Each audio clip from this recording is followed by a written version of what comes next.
Hey, how's it going? How do you think 2020 is going so far? We've just been through it for 4 days now. Well, the rumors of all these different phones have been stacking up from the past couple of months, and I think now is a good time to talk about them. Tech I'm most excited for in 2020. First up, it's without a doubt, it's Galaxy Fold 2 or the Galaxy Fold, whatever they're calling it. Most likely the Galaxy Fold 2. There are some leaks out there which are showcasing a phone which is similar to the Motorola Razr phone, which folds on the vertical side. I think it's not a very good way of making a foldable device because I really like the design of the original Fold, a smaller device opening up into a bigger one. I think that makes a lot more sense to many people who are oriented towards creativity and productivity like myself. I would love a Galaxy Fold with an S Pen. That's another thing that we are hearing about the new Galaxy Fold, that it will have support for S Pen. If that's the case, then the huge price tag is kind of worth it, I think, because the Galaxy Note, which is already an amazing device. I mean, I do everything on my Galaxy Note devices. I have 2 of them now. If a foldable phone with bigger screen and an S Pen comes along, then that will be a game changer for people like me. So I'm really excited to see what Samsung does with the Galaxy Fold 2. I'm really hoping that they work on their hinge mechanism, because the hinges on the Galaxy Fold 1 were not that great. They were wobbly, and the more you close them, the looser they got. And I think I saw Zach's video where he showcased that some sand and stuff is grinding against the gears of his Galaxy Fold. So that's not a good thing. Maybe that's why they have chosen the vertical folding orientation this time, but I don't really like it. It looks more like a pocket-friendly phone than a productivity beast. But anyway, I'm really glad that Samsung is doing something to change what they have done and everything that went wrong with the original Galaxy Fold. So yeah, I'm excited to see the Galaxy Fold 2. Can't wait. Another thing which is kind of peculiar to me but is maybe very worthwhile and great news for many people, Galaxy Note 10 Lite.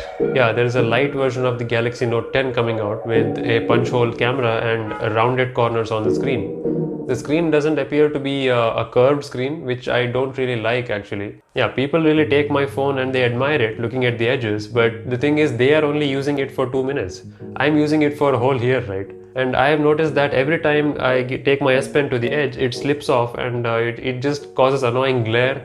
The edge is not really that practical in my opinion. I would love to see a Galaxy Note device without edges. I think Samsung should stick to that, the original philosophy which they had, the edge phones.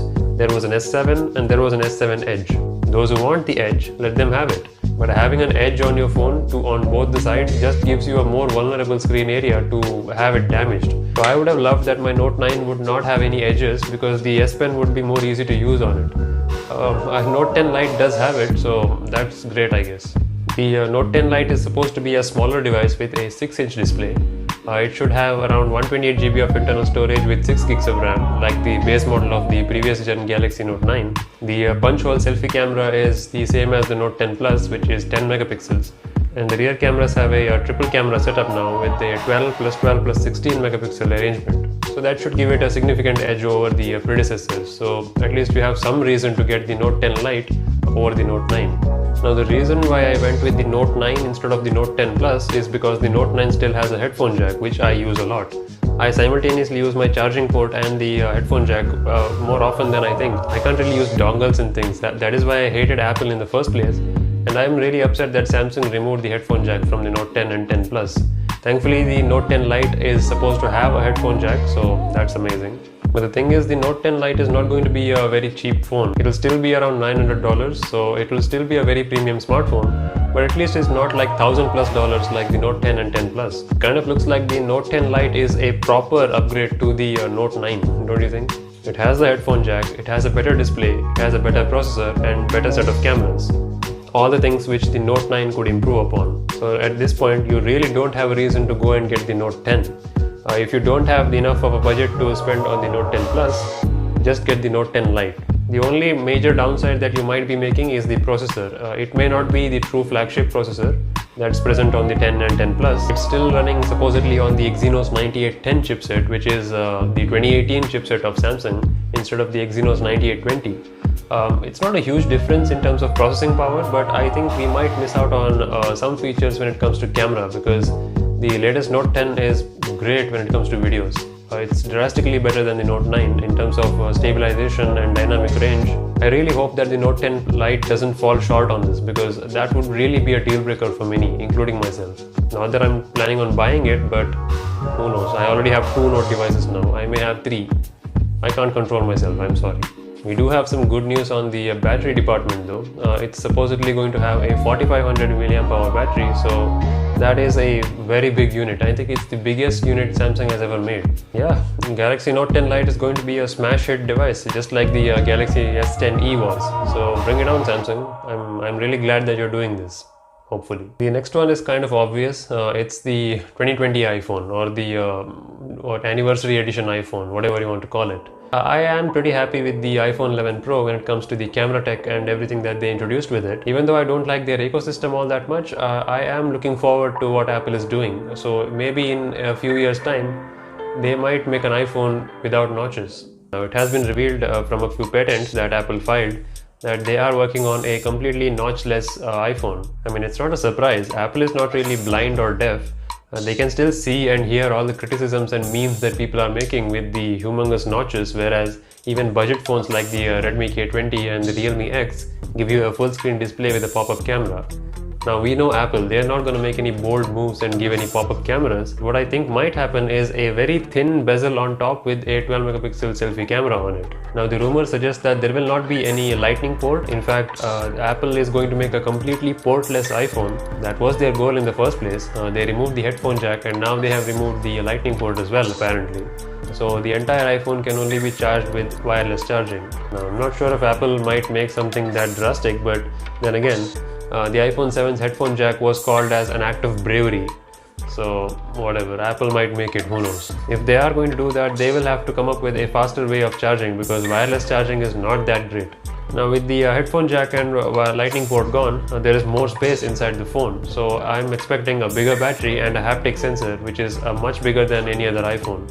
So Apple's haptic sensor is the best in the industry. I have to admit that the vibrations that iPhones give you are the best that you can get from any smartphone. So this means that they might eliminate the volume buttons as well and go with a haptic approach, which is pressure sensitive, like the squeeze feature present on the Pixel phones, or the completely buttonless design that Huawei took this year with their Mate 30. Now, the bezel on top might only contain a front camera, and the earpiece and ambient light proximity sensors might be moved underneath the display, because they can work very well even when ultrasonic. Well, I don't know about the earpiece, because the vibration style earpiece which the Xiaomi Mi Mix and some other phones have, they're not that great. So I'm not sure if Apple is willing to settle on the quality when it comes to the earpiece under the screen.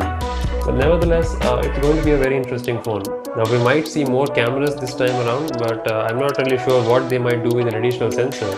Once Apple sticks to a camera philosophy, they don't really change it. I mean, the dual camera stuff came with the iPhone 7 Plus, which did not change all the way till the iPhone XS. So I don't know, they just introduced triple cameras with the iPhone 11.